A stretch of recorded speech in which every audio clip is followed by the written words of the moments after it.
Hello, how are you all? I'm sure you all are fine. Now, in this session, we will study about state government and central government. You will be able to understand the difference between the two, and we will also understand about the functions. Let us quickly do a quick revision. A constitution is a written instrument embodying the rules of a political or social organization. After election, party with majority number of elected members form the government and leader of the party is appointed as chief minister.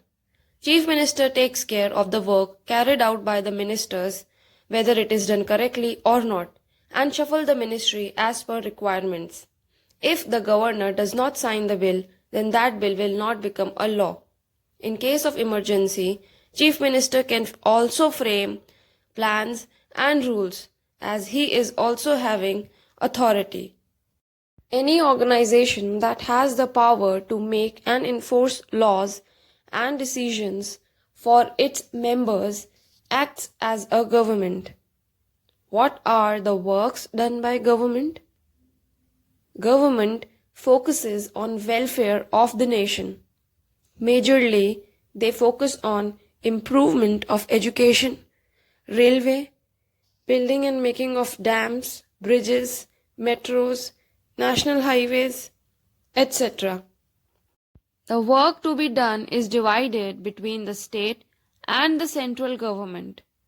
The state government functions at the state level and the union government functions at the national level. The difference between the state and central government is the area in which they function.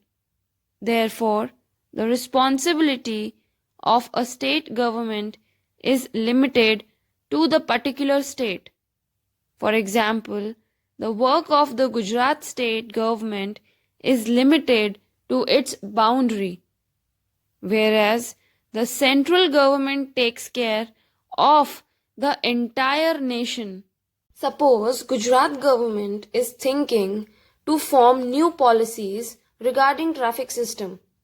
So, they will form these policies in Gujarat state only. They are not going to interfere or change policies in any of the other state. The functions and powers of the state and the central government are divided into three lists: Union List, State List, Concurrent List. The subjects included in these lists are mentioned in the Constitution. Students, Union List is a list which includes subjects of national importance such as defense of our country, foreign affairs, banking, etc. State list contains subject of state and local importance such as police, agriculture, etc.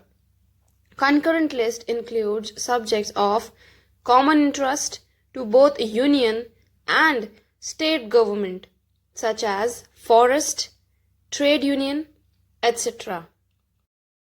Union list. The subjects handed over to the union government are included in the union list. There is a list of 97 subjects: census, relations with foreign countries, defense, finance and banking, election, formation of law for citizens, railway, telegraph, post, insurance service, sea, air, road, rail route, nuclear power, etc. are included. State list. The subjects related to the state are enlisted in the state list. There are 66 of them. The state government makes the laws with the help of the legislative assembly and executives of the cabinet. The list includes health, agriculture, forest, local self-government. Concurrent list. What is the meaning of concurrent? A concurrent force is one of two or more forces that are in effect at the same time. Therefore, there are few subjects that are similar in both union and state list, which runs parallel under concurrent list. The union and the state governments both can form laws for it. There are 47 subjects: prevention of crime, revenue or tax, divorce, literacy, industry, employment, electricity, etc. are included in this list. We often come across on television or in newspapers the decisions that are taken by the chief ministers and other ministers in order to run the government. While taking a decision about anything, it is necessary to take the permission of the MLAs. In a democracy, the MLAs can question the chief minister and the other ministers and discuss about important matters. So students, who plays an important role in the process of decision making? MLA, okay? They can even take decisions regarding financial matters and decide on the expenditure to be done in different areas. When the Legislative Assembly is in session, any of the MLAs can ask questions. The Speaker manages the Assembly and one requires her permission before presenting anything. Now you will think, who is a speaker? Come, let us find out. The speaker decides who may speak and has the powers to discipline members who break the procedure of the house. You will now think, what is a house?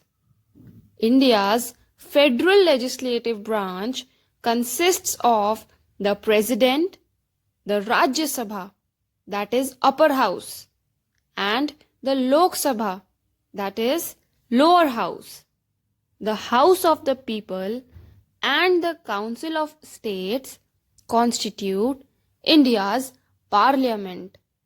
Let us understand more about the speaker. If we talk about the Lok Sabha, the Speaker of the Lok Sabha is the presiding officer of the Lok Sabha.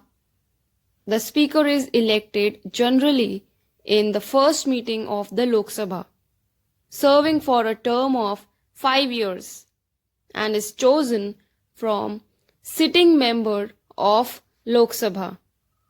Shri Om Birla of Bharatiya Janata Party is the current Speaker of the Lok Sabha. Students, I hope you have understood this chapter, and this is going to be the building block for the further chapters related to government. Okay, so carefully fill up the worksheet, and I'm sure that you will get all the answers by yourself. Take care, students.